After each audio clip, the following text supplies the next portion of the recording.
Estamos aqui para dar voz ao povo. Em defesa dos cidadãos. Pela dignidade humana. Todos temos deveres, mas também todos temos direitos. Será que existe justiça? Isto é o povo a falar. Boa noite. Bem-vindo ao Isto é o Povo a Falar, o lugar onde a voz do povo ecoa. Hoje, neste dia simbólico, celebramos uma data que está gravada na história de Portugal. O 5 de outubro, o dia em que foi a República proclamada em 1910. Há 113 anos, os portugueses tomaram as rédeas do seu destino e exigiram uma sociedade mais justa e igualitária. O povo já estava farto.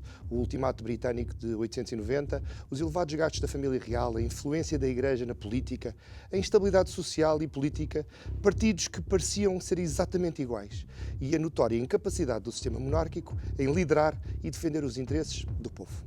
Foram estas as causas, mas hoje olhamos para trás com a consciência de que esse trabalho ainda não está concluído. Provavelmente alguns até podem pensar que hoje estamos mais perto do que pensamos, do 4 de outubro de 1910. Temos ouvido queixas na habitação, na justiça, na educação e até na segurança. Portanto, hoje, neste 5 de outubro, celebramos a liberdade de expressão, celebramos a democracia e, acima de tudo, celebramos a voz do povo, para que o povo continue a moldar o destino de Portugal. E o povo? O povo queixa-se, mas, talvez por falta de conhecimento, faz muito pouco. Eu sou João Carlos Dias e isto é o Povo a Falar. Hoje tenho comigo o engenheiro Jorge Tadeu, presidente e fundador da Igreja Maná, uma igreja portuguesa com mais de 8 milhões de seguidores e presença em mais de 40 países. Engenheiro Tadeu, antes de mais quero-lhe agradecer a sua presença aqui. Sei que é muito difícil fazer entrevistas consigo, eu próprio já tentei várias vezes. Prazer. Muito obrigado. Estamos assim tão longe do 5 de outubro de 1910. O que é que se sente na rua hoje? Sente-se exatamente a mesma coisa. Mas bem, eu sou líder de uma igreja grande, não é? Então, eu próprio ouço pessoas de todas as classes sociais e ouço os meus bispos e pastores. E a queixa é crescente, não é? E vemos que, como eu também conheço a Constituição, que os direitos fundamentais dos cidadãos portugueses não se cumprem. E vejo outra coisa, que é muito semelhante àquilo que estamos a celebrar hoje, ironicamente. Sim. Que é o quê? O poder político é uma elite que tem a sua entourage, ou um grupo de pessoas que vive à custa dele. A corte, não é? A corte, como antigamente, que vive regaladamente, nada lhes falta e é imposto em cima de imposto, preço em cima de preço, condições muito difíceis e cada vez piores. E quando vão para a televisão, seja o ministro ou o primeiro-ministro, seja quem for, estão sempre a dizer que não há possibilidade, não há condições de ficarmos melhores, e o povo está a ficar sem hospitais para crianças, urgências de crianças. As pessoas nas urgências não têm hospital. Hoje, aliás, ainda ontem, esta manhã, falava-se que a pediatria de mais um hospital iria fechar várias horas e pôr em risco uma população de muitos milhares de pessoas. O engenheiro falava-me há pouco e achei muito engraçado e gostava que, porque é muito cristão da sua parte, é quase uma parábola, falava-me da parábola do povo como acionista do Estado. E é uma maneira muito interessante de se perceber como entende o funcionamento do nosso país de uma forma constitucional, não é? Bem, eu antes de ser líder e fundador da igreja, eu era engenheiro civil, calculava pontes e estruturas especiais, trabalhei no estrangeiro muito tempo, e também é meu empreiteiro. E como empreiteiro, ou como empresário, gestor, o que é que eu digo? E aprendi isso com os juízes, os juízes que me ensinaram a Constituição, que um país democrático como o nosso, que se rege pelas leis, ele funciona à semelhança de uma administração ou de uma empresa, que tem 3 órgãos. Os donos, o Conselho Administrativo, que trabalha a favor dos donos, e depois tem o Conselho Fiscal, que fiscaliza os atos do Conselho Administrativo para que os donos não sejam roubados. E, portanto, nesse sentido, quando um dos juízes, de muitos que eu conheci e conheço e temos na nossa igreja, felizmente, me deram isto a conhecer, eu fiquei admiradíssimo. Tem na mão a Constituição da República Portuguesa, a última edição? Não, não é a última, mas é aquela que me deram, veja, 2014. 2004. Mas é a última revisão é de 2004, é de 20 em 20 anos. A capa é esta.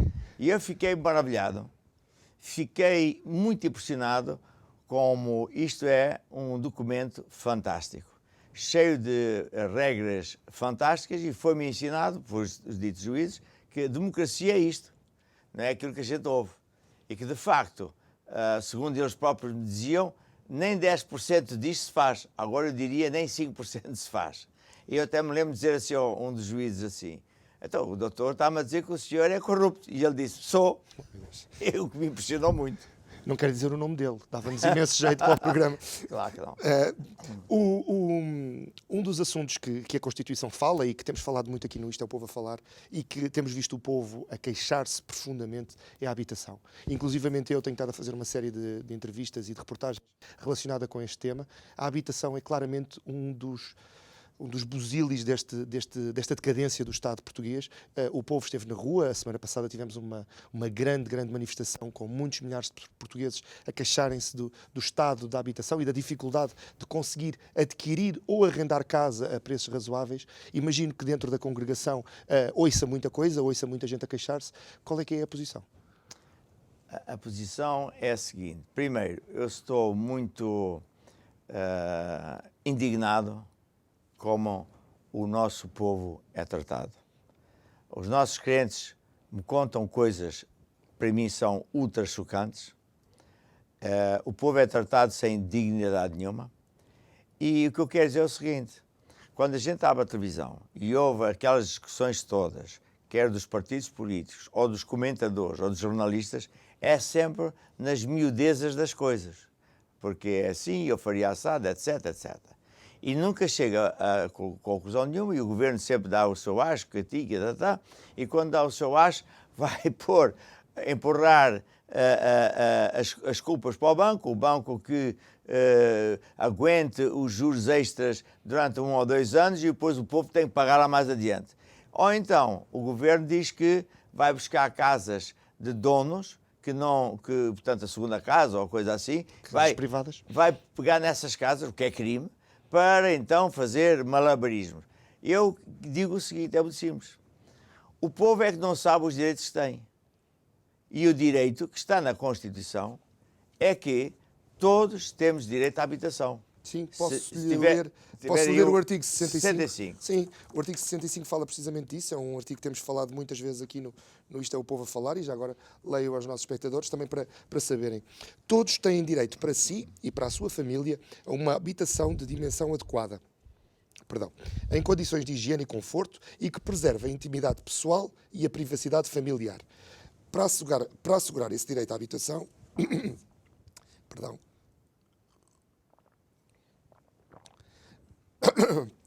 Para assegurar o direito à habitação, incumbe ao Estado programar e executar uma política de habitação inserida em planos de ordenamento geral do território e apoiada em planos de urbanização que garantam a existência de uma rede adequada de transportes e de equipamento social. Mas isso não é o que nós vemos, é? Exatamente. Veja bem, a solução para a habitação é ultra simples.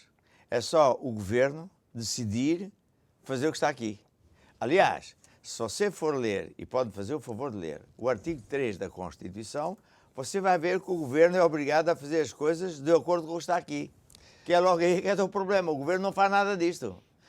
Veja uma coisa, a Constituição é um instrumento maravilhoso, que é escondido até aos juízes mais novos.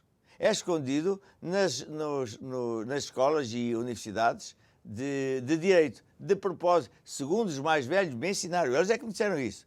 De propósito, para os governantes que dominam os juízes, está a ver, que controlam os juízes, que também é outra proibição, para que ninguém saiba bem os direitos que tem. Agora, se você for ler, e vai fazer o favor de ler, artigo 3 e, ia dizer versículo, mas não é. O ponto. O ponto 2. Então, estamos no artigo 3, que fala sobre a soberania e a legalidade. E diz no ponto 2, o Estado subordina-se à Constituição e funda-se na legalidade democrática. Exato. Ou seja, o Estado tem que se fundar nisto. E o Estado é obrigado a gerir os negócios nossos, que é da nação, nas coisas básicas, fundamentais, os direitos principais. A casa, a saúde, a justiça, a escola, agora não me estou a lembrar mais nenhum, mas pronto. A segurança. Já chega. E então, cabe ao Estado fazer esses trabalhos. Mas de acordo com o quê? Com este livro, com a Constituição. Mas a Constituição tem perto de 50 anos, tem 48 anos. Porquê é que ainda não é posta em prática? Porque eles não querem.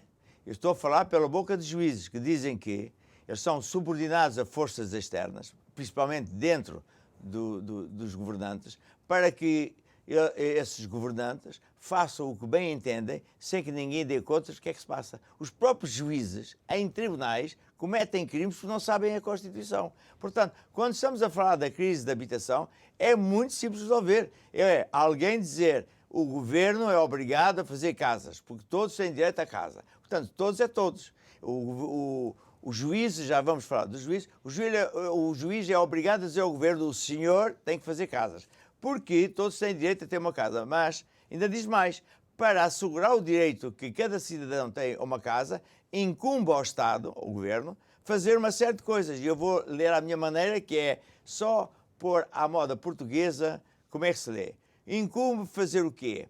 Casas e urbanizações que garantam a existência da rede de transportes e equipamento social. Ou seja, o Estado tem que, é obrigado a, é ilegal não fazer, é criminoso não fazer, porque senão temos que rasgar isto. Ele é obrigado a fazer bairros ou urbanizações que tenham transportes e tenham, como diz aqui, equipamento social. Sim. Que é o quê? Escolas, creches. Que é para o povo poder viver. Portanto, é da responsabilidade do governo. E mais.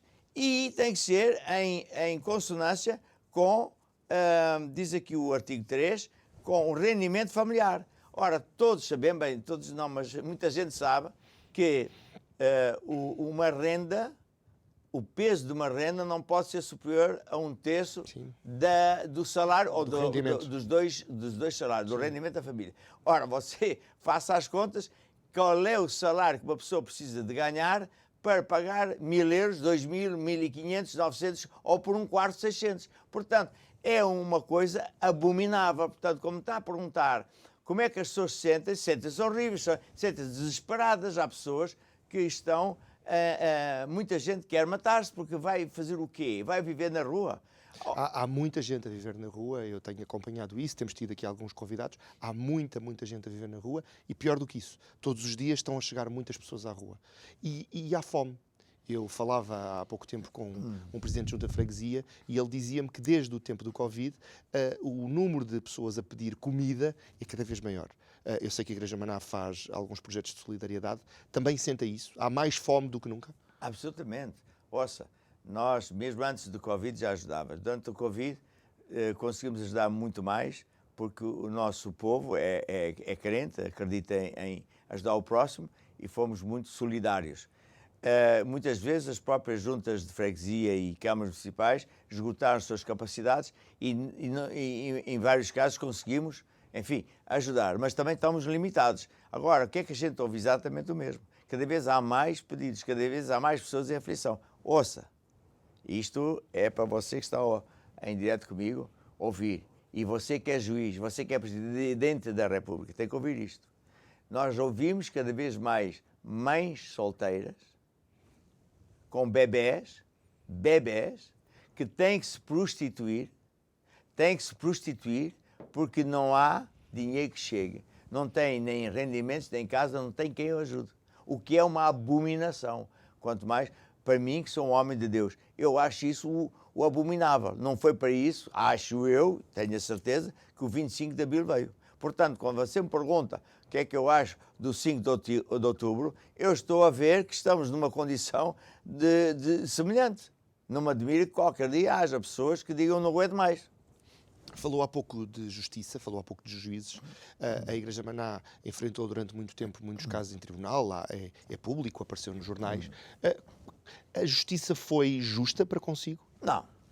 A justiça, o que me valeu foi que eu conheço, tenho na igreja, desde quase o início, juízes, pessoas da classe alta, pessoas da secreta, pessoas do governo, secretários de Estado, Quer que me dizer ajudaram. nomes? Claro que me ajudaram. Porque hoje eu sei muita coisa, tenho departamento jurídico, antes não tinha. E qual era o que é que se passava? Eles queriam a todo o tempo, o poder político não gosta de uma igreja que não lhes obedeça.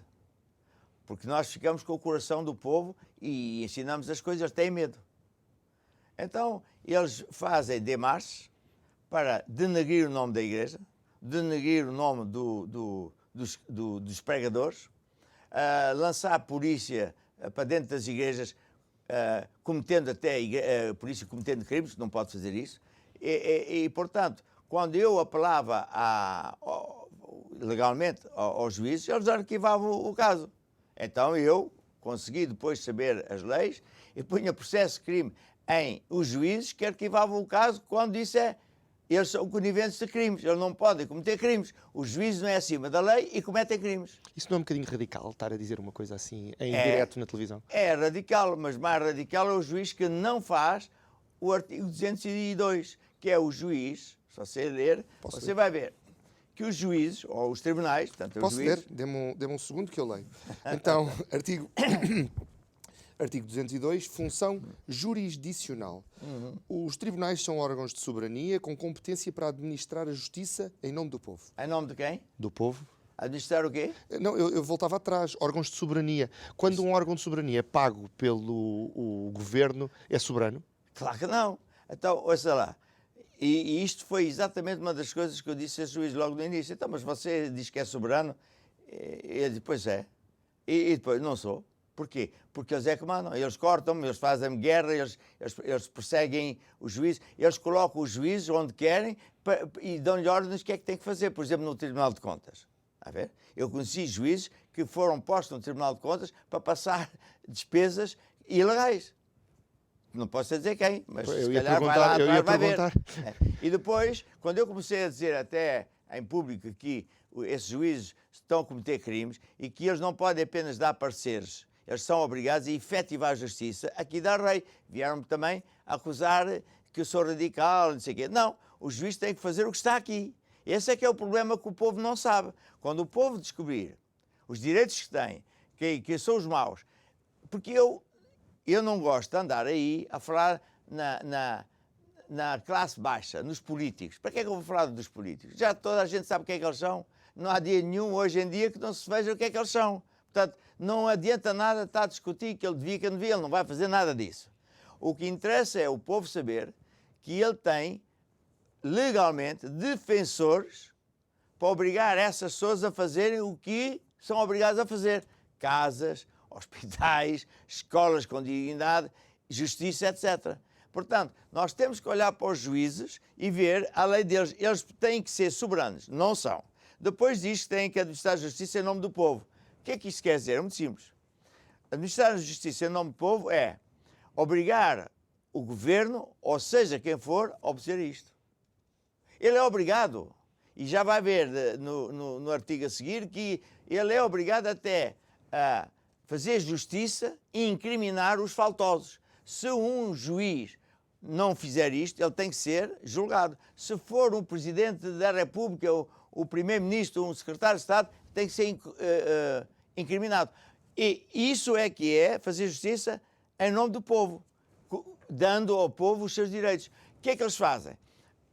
Permitem que o governo faça leis ilegais, já podemos ir depois ali ao artigo 3, ilegais e criminosas, a ver? Ilegais e criminosas, e dão força às leis para o povo obedecer às leis ilegais. E, portanto, é crime em cima de crime. E o povo não sabe disto e anda aí a aturar isto tudo.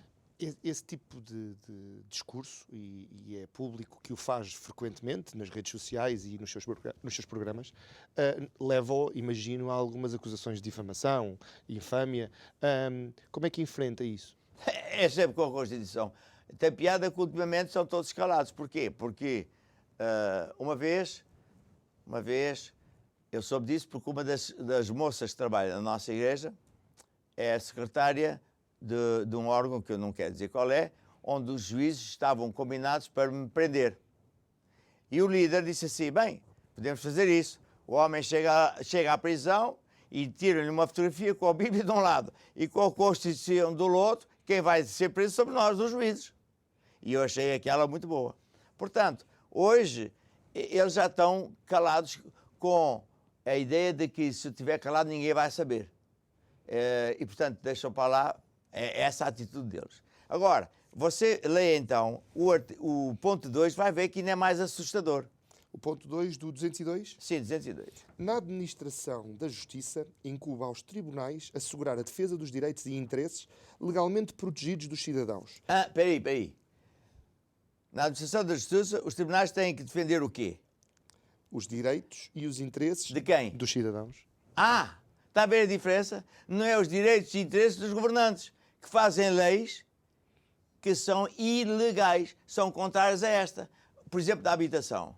O governo é obrigado a obedecer à lei da habitação, mas não obedece. Então, o juiz tem que chamar o governo e dizer, ou faz isso ou vais ser incriminado, posto em tribunal e preso.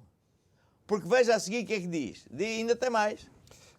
Reprimir a violação da legalidade democrática. Reprimir o quê? A violação da legalidade democrática. Reprimir a violação. Então, se o Primeiro-Ministro e o Ministro da Habitação não faz isto, ele é um violador da lei. Então ele tem que ser incriminado. O juiz, para ser honesto, ele não pode incriminar alguém que mata, e sim senhor, incrimina, ou alguém que tem que pagar uma multa, e os outros que são os ladrões da nação toda fazem o que querem. Esse é que é o grande crime que os juízes têm medo que se diga. Eu vou deixar os nossos espectadores respirarem um pouco, porque é muita informação de rajada. Quero aproveitar para dizer que estamos sempre em direto todas as noites com o Isto é o Povo a Falar na Vida FM, na rádio, em direto em 97.1. Dizer também que quem quiser ver ou rever este programa está disponível no YouTube e Isto é o Povo a Falar. Tem um canal cheio de programas super interessantes, incluindo este. Amanhã este programa vai para o ar não só no YouTube, mas também em podcast, em todas as plataformas. Engenheiro Tadeu, eu não sei se quer continuar, mas vamos continuar. Você não quer ler o artigo 3? Posso ler? Eu agora estou assustado. O ponto 1. Artigo 3. A soberania una e indivisível reside no povo. Reside em quem? No povo. Não é nos partidos? De todo. Não? Não. A segunda Constituição, não. Então quem são os donos do povo? Quem são os donos do país? Somos povo, nós. sim. Que quê? Que se rege pelas formas previstas aqui. Na Constituição. Então o povo tem que conhecer a verdade. Já Jesus dizia, conhecereis a verdade, ela é que vos vai libertar. O que o povo precisa é saber os direitos que ele tem, é a casa, saúde, escolas, etc. E obrigar os governantes a fazerem. Se os governantes não fazem, ele tem poderes dentro da Constituição para fazer queixa dos criminosos e os juízes, que são quem deve exercer justiça perante esses tais infratores, têm que colocar os governantes na justiça. E veja agora o que é que diz o ponto 2 outra vez. O ponto 2 diz o Estado subordina-se à Constituição. Ou seja, o Estado dobra o joelho à Constituição. O Estado tem que fazer isto. E dentro de fazer isto, cada órgão do Estado tem funções específicas, que é isso que eles não fazem. Esse é que é o problema. E agora veja lá, é a maravilha das maravilhas. O engenheiro está a controlar a dinâmica. Este programa Isto é o Povo a Falar. Sim. Então, mas eu sou do povo. Eu tenho muito povo. Imagino que sim. Estão todos furiosos com tudo isto. E se calhar alegres, porque finalmente alguém está a dizer isto. Imagino que sim. Mas há muitos temas e o tempo É só o 3. Leio o 3, pronto. A validade das leis e dos demais atos do Estado, das regiões autónomas e do poder local e de quaisquer outras entidades públicas depende da sua conformidade com a Constituição. Olha uma versão portuguesa simples. Qualquer lei do Estado ou de entidade pública, ou qualquer ato do governo ou de qualquer entidade pública, se não estiver de acordo com isto, é ilegal. Ou seja, é crime. É disso que eu estou a falar. É isso que você tem que saber. E depois, a seu tempo, quem sabe, vai conseguir saber, que eu vou ensinar, como é que você pode agir contra esta situação. Porque não é... As manifestações Estamos todos cansados de ver as manifestações, frustrados porque nada muda e eles não vão mudar. Mas isto vai mudar. Mas algo tem que mudar, porque a saúde, e é o próximo tema, a saúde tem sido um problema para os portugueses. Há hospitais a serem fechados todos os dias, há hospitais sem médicos, há hospitais sem equipamento. Todos os dias ouvimos de alguém que ou que morreu ou que estava a caminho de um hospital e teve que se dirigir a outro. Há um caso quase cómico de uma grávida que percorre quase 200 quilómetros ao longo de uma noite a tentar dar à luz uma criança. O que é que para uma igreja, e imagino como líder religioso, é perturbador este nível de desapego à vida humana? E já agora pergunto outra questão também, para além desta. É vantajoso para uma igreja o país estar neste estado? As pessoas vão procurar mais a Deus nestas alturas? Vão procurar mais pessoas a Deus. Portanto, infelizmente, podemos dizer que quanto mais o povo sofre, mais ele vem para Deus. Mas é infelizmente, não devia ser assim. Claro. Porque uma pessoa quando tem Deus, ele tem outro espírito que lhe dá saúde, vitória, tem direito a coisas fantásticas que só Deus faz. Mas quando o povo se esquece de Deus, abandona Deus, diz que Deus não existe, ele está sujeito a espíritos ou forças que não se veem, mas existem, que são malignas e que, conforme a Bíblia diz, só vem para matar, roubar, destruir. Agora, quando você me fala dessas, desculpa a expressão, bestialidades, está a ver? Isso incomoda qualquer pessoa. Bestialidades é um bocado... É roçar outra vez o radical, não? É radical. Mas o que é radical? Sou eu que estou a dizer as verdades e os direitos que o povo tem que são roubados? Ou é a pessoa, porque você, não é como eu ouço muita gente, médicos e enfermeiros estão na nossa igreja, médicos e enfermeiros dizem coisas que não passam na televisão. Há mães, para falar de mães, grávidas que vão dar à luz e morrem os dois porque não têm condições técnicas ou não têm o hospital. Como é que você pode dizer que é radical a chamar bestialidade? A Bíblia fala das bestas do Apocalipse. São seres movidos por espíritos terríveis que não querem saber das pessoas para nada.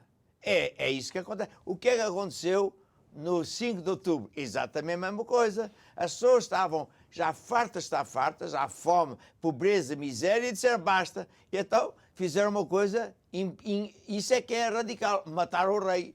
Sim, o regicídio. Agora, eu não estou a dizer para matar nenhum rei, diga matar a injustiça. Ok. Parece-me mais razoável, estava a ficar um bocado assustado. E voltando à saúde, há muitos casos a chegarem à igreja? Muitos. Muitos desesperados, porque, veja, não só os hospitais não estão a funcionar, nem é preciso dizer, fecham hospitais, as urgências estão fechadas. Eles não cuidam dos médicos, que é exigir coisas absurdas aos médicos, não podem exigir, não contratam médicos, gastam dinheiro em tudo menos aquilo que são obrigados a gastar. Daí que o artigo 3 é maravilhoso. Eles são obrigados a fazer isto, não fazem. E depois, o que acontece? Felizmente, esta palavra de Deus funciona, porque diz que Jesus pagou legalmente pelos nossos pecados, crimes, ofensas, etc., e sara as nossas enfermidades. Então, uma das coisas que nós ensinamos na igreja é como é que você deve fazer, o lado legal de Deus, vamos assim dizer, para que Deus possa e que quer curar você. Mas isso não nulifica a maldade social que se vive lá fora. Falando de maldade social, parece que está combinado. Falando de maldade social, a educação. Nós temos escolas sem professores, professores sem salários, professores sem casa, temos escolas sem carteiras para as crianças se sentarem, outras sem cadeiras, as que têm cadeiras não têm secretários, as que têm secretários não têm cadeiras. Mas, por outro lado, parece que a urgência do ensino é a ideologia de género. Eu imagino que, como líder religioso, tenha uma opinião fundamentada sobre isso. Quer falar um bocadinho sobre a educação? Sim. Veja bem, desde mesmo antes de eu ser crente e fundador da igreja, eu sei, e claro que a grande maioria das pessoas sabe que um povo sem educação vai ser pobre. Portanto, a educação é sempre um item mega importante para qualquer sociedade, para qualquer Estado. Ora, quando nós vemos que um governo não liga nenhuma às escolas, não tem professores que cheguem, mas que gasta dinheiro em outras coisas, não tem nada a ver com as coisas básicas. Estou a falar do básico, escola, escola. E que nem sequer paga as contas. Então, lá está, eu sou um radical. Isso é uma bestialidade, é uma coisa brutal, é uma maldade terrível. É como as bestas que comem os seus próprios filhos, não tem humanidade nenhuma. Como é que um governo tem esse despejo de dizer que não há dinheiro e gasta dinheiro não sei onde e não paga as contas e obriga-nos a pagar com impostos tremendos? Eles têm a pagar as contas. E qual é o problema? A minha queixa é sempre a mesma. É o Presidente da República que não põe isto em funcionamento e os juízes que não castigam legalmente os infratores. Ficam do lado errado, se constituem como cúmplices de crime. A escola é uma coisa básica. Agora, você está a falar de outro tema dentro do ensino, que é a ideologia de género. Lá está. Eles estão... Eu perguntei porque sei que houve uma tomada de posição pública num grande evento da Maná no verão passado, em que começaram a tomar uma posição pública quanto ao caso. Eu imito Deus dentro do possível. E Deus dá-nos livre-arbítrio. A pessoa faz o que quiser. Claro, no final vai morrer, como toda a gente, e vai prestar contas ao grande chefe. Eu, como cidadão ou crente, eu não posso falar mal ou criticar ou fazer alguma coisa contra alguém que quer ser o que ele quiser. Ele quer ser gay, quer ser lésbico, quer ser desse movimento. Pronto, qual é o problema? Não tenho nenhum problema com isso. O problema é quando eles, alegando democracia, dizem que eu também tenho que ser como eles. E obrigam-me a ser como eles e chamam-me nomes e me insultam, o que é crime. Eu tenho o meu direito de não querer ser. Quando se trata das escolas, é claro como a água que as leis portuguesas, e não só, das democracias, dizem que o ensino pertence aos pais. E que o governo não pode substituir os pais, antes deve o governo ajudar os pais. E tudo que for ideologia, seja desse tipo de ideologia que estamos aqui a falar, ou religioso, ou ideologia política, ou de futebol, é proibido ensinar. Tem que se ensinar as matérias como deve ser. E os usos e costumes, que são familiares, faz parte da família. E isso é intocável. E lá está, mais uma vez, que estas pessoas do governo andam a fazer leis completamente ilegais.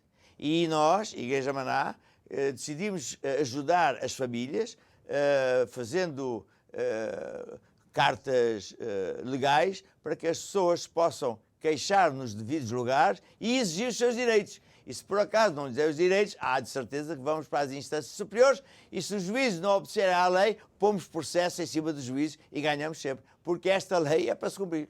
Agora sou eu que fiz o meu trabalho de casa e fui ao site e usando a Constituição, que temos estado a falar, eu fui ver no vosso site essas informações e usam o artigo 43 também da Constituição, e passo a ler, só para ficar explícito. É garantida a liberdade de aprender e de ensinar. O Estado não pode programar a educação e a cultura segundo quaisquer diretrizes filosóficas, estéticas, políticas, ideológicas ou religiosas. Portanto, também está proibido de ensinar a sua doutrina nas escolas. Exatamente. Eu não faço isso. Porque, por dois motivos. Primeiro que eu não posso, porque senão eu ia infringir a lei e alguém ia se aproveitar disso. Claro. Segundo, porque eu não concordo em impingir uma religião, porque uma religião não se impinge. Impinge, fala-se às pessoas para elas se voltarem para Deus e andarem com Deus, mas isso é um ato pessoal. Está a ver? Eu não posso nem sequer impor isso ao meu filho, eu posso lhe ensinar esses caminhos, depois ele faz a sua decisão. Agora, o que é que nós vemos aqui outra vez é o seguinte: os juízes são obrigados, vimos no artigo 202, a que se faça cumprir esta lei e incriminar, castigar os faltosos. Então, quando o governo faz leis absolutamente contrárias a isto, alguém tem que ser preso ou alguém tem que ser castigado. Aí é que é o problema. E quanto mais o povo souber disto, mais os governantes vão ter que obedecer, ou então os juízes vão ter que prender alguém. Não é só prender o que não paga os impostos. Depreendo desta conversa que não há uma tomada de posição contra gays, lésbicas, transexuais. É apenas uma questão de não nos obriguem a fazer o que nós não queremos fazer, nós não vos obrigamos a fazer o que nós queremos fazer. Absolutamente. Sei lá, Se a pessoa quer ser gay, eu, como homem de Deus, posso ler a Bíblia e dizer se Deus gosta ou não gosta. A pessoa depois decide o que quer. Deus também diz que temos que perdoar, mas a pessoa decide, quer ou não quer perdoar. Deus diz muita coisa que a pessoa é que decide. Eu na igreja não obrigo ninguém. E, portanto, se a pessoa quer andar nesses caminhos, que ande. Agora, não pode obrigar a mim a ser isso. Não pode os meus filhos obrigar os meus filhos a ser isso. Não pode obrigar a sociedade a ser isso porque é ilegal. É crime contra a lei maior de todas, que diz que toda a lei que não for de acordo com isto é ilegal, criminosa. No vosso site já percebi que existe uma petição e um apoio às famílias que queiram enfrentar. Recentemente tivemos aqui no Isto ao Povo a falar, na altura, com o João Nuno, que tem muita pena de não ser ele a entrevistá-lo desta vez. Há uma posição junto do Estado português, junto de uma família do Norte, em que os alunos, por faltarem a aulas de cidadania, chumbaram de ano e o processo tem avançado de tribunal em tribunal. Imagino que, se isso acontecer com membros da Igreja Maná, haverá um apoio da Igreja Maná nessa situação. Absolutamente. Esses juízes estavam tramados connosco, porque eu ia denunciá-los, pôr a fotografia deles em tudo que é sítio, e nós somos milhões. Pode ter certeza, se esses pais pedirem ajuda, eu vou fazer isso, e ponho o juiz em tribunal e lhe garanto que ganha esse juiz, porque ele não pode desobedecer a isso. Ele se torna criminoso. E se o Supremo não me der razão a esta lei, pode ter certeza que eu vou lá para fora. E depois ainda faço mais. Eu estou em 42 países, em estações de televisão de todo mundo, e o juiz não vai aguentar a pressão dos filhos dizerem ao pai, então o neto dizer, avô, tu és um criminoso, porquê é que tu não fazes o que está aqui? Estamos outra vez radicais, não é? Estou radical, está a ver que eu já estou incomodado. Porquê? Porque é assim, há pessoas que ao ocuparem uma posição do governo, pensam, eu é que mando. Está a ver? É por isso que o ser crente é muito importante. Porque veja bem, quando a pessoa lê a Bíblia e pega no Gênesis, vê que o diabo, que muita gente diz que não acredita, mas não tem problema nenhum, que o diabo está lá à espera das pessoas. E o que é que ele fez ao Adão e Eva? Disse assim, olha, tu não precisas de Deus, tu também és um Deus, não precisas da ajuda de Deus, tu sabes tudo. E se você for a ver bem, estas pessoas que não querem andar com Deus, esse é o sentimento. E quando uma pessoa destas tem dinheiro, ou tem posição social, ou poder político, aí é que você vê o que é que ela é. Você nunca vê quem é que a pessoa é, enquanto ela não tiver dinheiro e poder. Quando ela tiver dinheiro e poder, ela vai fazer as bestialidades que estão lá no coração. Então ele não obedece a nada. E fala de democracia e ele não é de nada democrático, porque aqui a lei diz que democracia é de acordo com isso. E já agora que você não perguntou, mas eu digo, o Presidente da República é um dos fazedores. Ele fez parte da Assembleia Constituinte. Fez parte disto. Como é que ele não... E ele jurou, é obrigado a jurar e jurou, que ia defender isto. Porquê é que ele não defende isto? É a minha pergunta que eu faço. Essa teremos que guardar para um futuro programa ao professor Marcelo Rebelo de Sousa. Tem falado muito de democracia e é muito difícil apanhá-lo numa entrevista, então eu tenho que aproveitar. Fala-se muito da Igreja Maná e da associação a partidos políticos. Há artigos em jornais, revistas, programas de televisão que falam da associação a diversos partidos. Existe um partido do qual a Igreja Maná faça parte, ou a Igreja Maná apoia algum partido? Não. Nunca apoiei nenhum partido, nem nenhum clube de futebol, nem nenhuma pessoa. Só apoio, sabe quem? Jesus. Porque eu decidi que se eu quero ser um homem de Deus, ainda para mais líder do movimento, eu não posso estar do lado de ninguém. A Bíblia diz que eu tenho que estar do lado de Deus e me manda pregar a tempo e fora de tempo a toda a gente. E para Deus, ser político, Presidente da República, ou ser, infelizmente, um pobre que está debaixo de uma ponte, para Deus é igualzinho. Para nós humanos é que dão, Sua Excelência, Sua Excelência. Não, para Deus não há Sua Excelência, somos todos iguais. E para Deus o mais importante de tudo é o ser humano. E quando alguém está numa posição de político, e eu conheço, eu como com pessoas dessas, qual é o problema?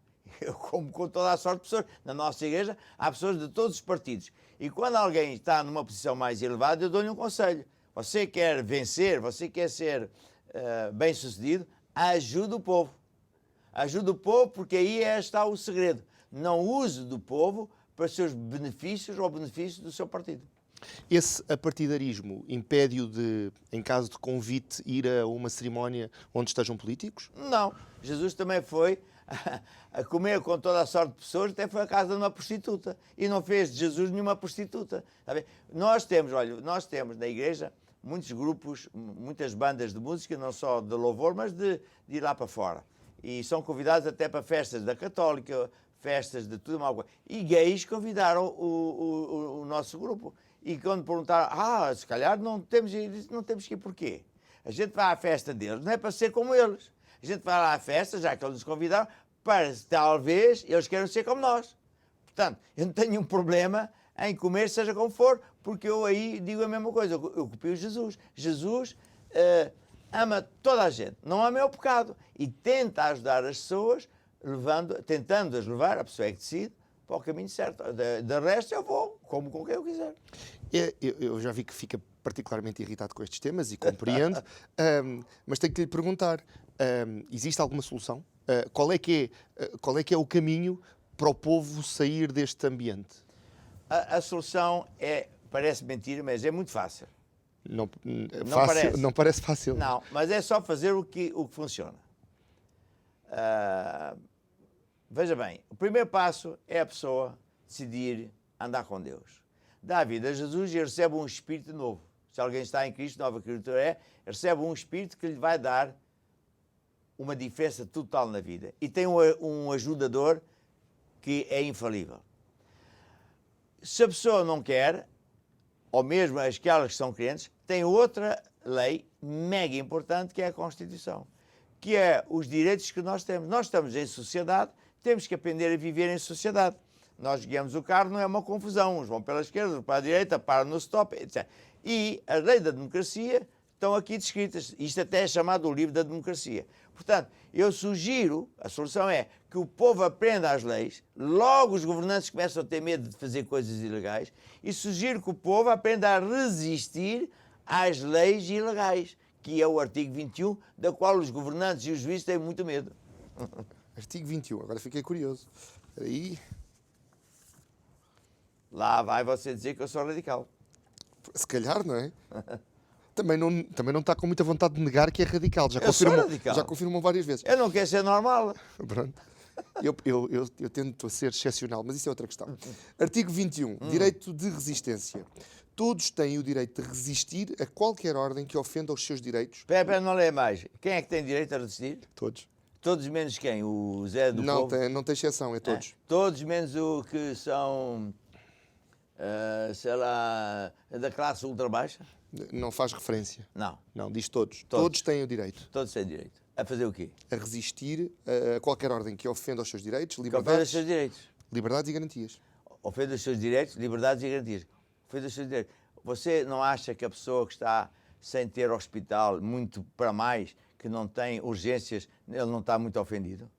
Você não acha que alguém que vê um filho, um neto, um bebê morrer porque o governo não faz o seu trabalho no hospital, ele não acha que ele tem o direito de ficar e resistir? Você não acha que alguém que está a morar na rua, nas tendas, nas barracas, que não tem nem sequer casa de banho, que vai morrer devagarinho, tortura, você não acha que ele tem direito? Tem direito a resistir. Eu já sabia que ia ser radical nesta. Mas diz mais, sabe? Ainda não acabou. Diz. E de repelir pela força qualquer agressão em que não seja possível recorrer à autoridade pública. Quer que eu comente isto? Quero. Veja bem, os juízes, eu conheço muitos, e vários são da nossa igreja, eles têm muito medo disto. Porque o senhor, se falar disto, está a iniciar um processo de, de instigação à revolta. Eu não estou a instigar coisa nenhuma, eu estou a ler o que está aqui, que devia ser cumprido. Ora, estamos a celebrar, veja bem a ironia, o 5 de outubro, que tanta maldade os governantes fizeram, tanta opulência, tanta gordura e trataram tão mal o povo, que fizeram uma revolução e mataram o rei. Portanto, se quer falar de radical, eles é que foram radicais. Mas vou falar mais. Quantos anos os nossos governantes trataram mal os povos que então eram portugueses, Angola, Moçambique, Cabo Verde, Guiné, São Tomé, etc. As colónias. Quantos? Quantas pessoas? Milhões. Ouça, no tempo do nosso presidente, o pai dele era o Baltazar Rebelo de Sousa, foi governador. No tempo antes do Baltazar Rebelo de Sousa, o pai desse presidente, e depois dele, os meus colegas foram obrigados a matar, fardados de soldados, matar vivos, mulheres e crianças queimados com... Queimar vivos. Queimar vivos. E lançavam bombas, aquelas bombas incendiárias. Napalm. Então, e esse povo pediu, e eles estudaram aqui nas universidades de Coimbra, esses líderes que depois fizeram a Revolução de Angola, etc., pediram ajuda e de que ajuda é que deram? Nenhuma. O que é que esses governantes estão a dar ajuda? Nenhuma. E sabe o que é que ele quer dizer? Qualquer dia, além do 5 de outubro, do 25 de abril e todos os outros movimentos, qualquer dia você ou eles vão ficar admirados, porque esses jovens não vão aturar isto. Então não fica surpreendido com algumas movimentações, como durante as manifestações alguns ataques à propriedade privada, ataques a ministros da República Portuguesa, tentar fechar estradas como sinal de protesto. O protesto não o surpreende? Não, agrada-me.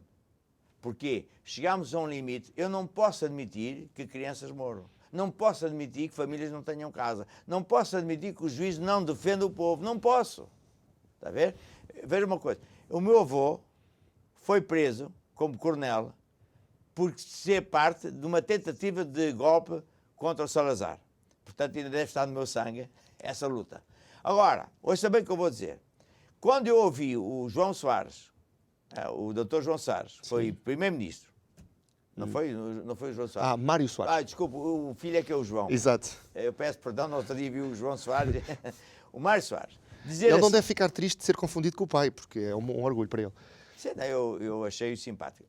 O Dr. Mário Soares dizia assim, até tenho o clipe dele guardado, que e ele sempre foi contra o Salazar, ele e o pai lutou contra o Salazar, mas nunca viu ninguém queixar-se de fome. Era impensável. Hoje é todos os dias, cada vez mais. Agora eu acrescento. E eu que sou o filho ou neto do meu avô, que fez guerra ao Salazar, foi preso e a minha casa está a ver o ambiente. Digo, eu nunca ouvi falar de falta de hospitais. Nunca ouvi falar que uma pessoa vai à urgência não há médico. Nunca. Nunca ouvi falar de não haver escolas com professores e falar infâmias. Nunca ouvi falar de uma pessoa morar numa tenda. Portanto, falamos tão mal do Salazar e afinal estamos pior que esse tempo. É a altura de facto comemorar o 5 de outubro. Mas não há aí uma instigação à violência? Não, a instigação... À revolta?